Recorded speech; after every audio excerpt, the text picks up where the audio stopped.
Retailers may soon be paying the price for ID theft and credit card theft. The Wall Street Journal says lawmakers in Massachusetts are about to consider a bill that would actually require the retailers to pay for any losses when a hacker or a thief breaches their security system and starts stealing consumers' credit cards, other financial information.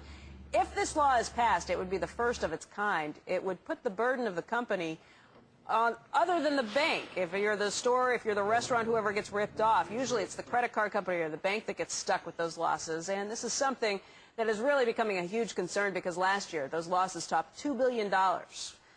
Before you use your credit card or your debit card, listen up. Our next guest has a warning for you. He says that there is no security when it comes to debit cards. Here now with more on the security breaches, Robert Siciliano. He's the CEO of IDTheftSecurity.com, joining us from Dubuque, Iowa this morning.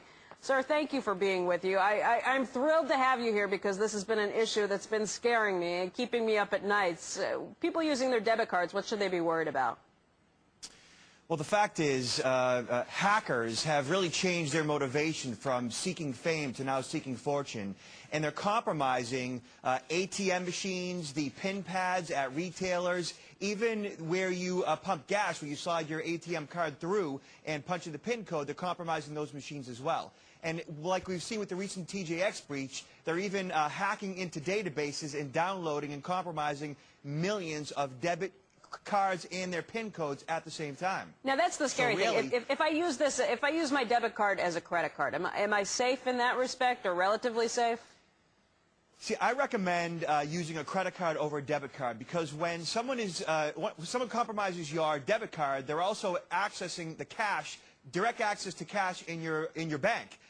Which can limit your ability to function in society. Yeah. So I recommend using your credit card opposed to your debit card so that you're not limiting your funds. You know, I get on my high horse about this because mine got ripped off not too long ago, maybe a couple years ago, and someone from Europe was buying stereo systems on my debit card. It was coming straight out of my bank account.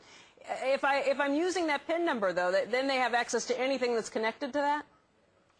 So the problem is, once they have that PIN code and they have the information from your debit card, they can actually create what's called a white card, which is a blank ATM card, and they'll go to your ATM machine or any ATM machine at 5 minutes to midnight, put in that ATM card with your PIN code, take out the maximum dollar amount for the day, and then do it again after midnight, a new calendar day, and they'll continually liquidate your account until they've, taken all your money or your account's canceled because you figured it out. Robert, are you saying that I shouldn't even be using my debit card at a bank ATM? See, if you're going to use your debit card at a bank ATM, use ATM machines that you're familiar with and look for any potential red flags, like things what? that are out of place. Look for skimming devices that may be placed on the face of the ATM. How am I going to know if it's a skimming device? Well, they look like the face of the ATM, so it's sometimes hard to decipher. But if anything looks out of place, the coloration of a device that's on the face of the ATM is different than what it was the day before.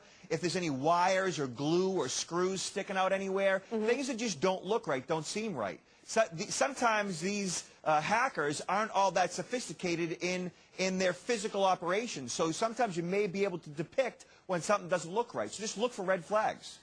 If I'm looking around and I see some red flags, I don't use that, okay. But let's say no matter what, no matter how safe I am, something gets ripped off. Eventually, isn't the bank or the credit card company going to cover me anyway?